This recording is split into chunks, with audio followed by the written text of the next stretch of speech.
we are covering a critical topic for the CDA exam, building self-esteem, specifically by contrasting descriptive feedback with generic praise. This concept is central to the CDA Competency Standard 3, to support social and emotional development and to provide positive guidance. On the exam, you will encounter scenario-based questions where you must choose the most effective and developmentally appropriate response to a child. Or I see you used a big block on the bottom to make your tower strong.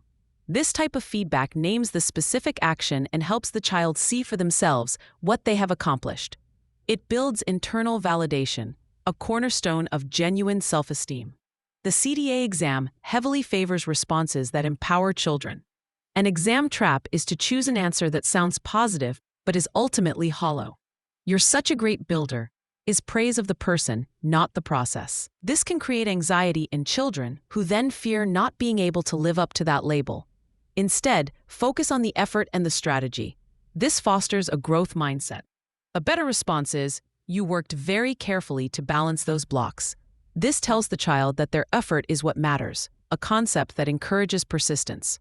Questions on the CDA exam will test your ability to distinguish between praising innate ability versus praising effort.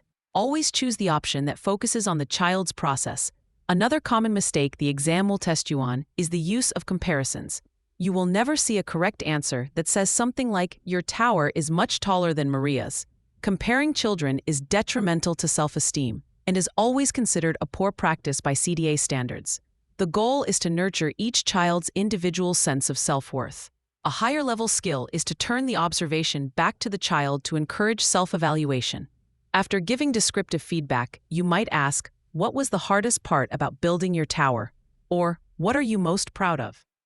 This promotes reflective thinking and autonomy, which are highly valued in CDA-aligned practices.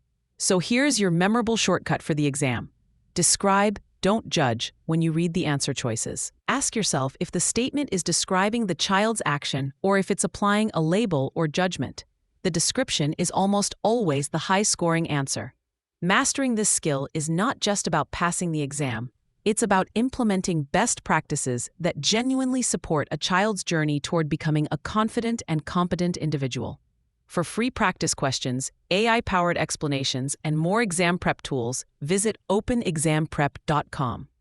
That's openexamprep, all one word, .com.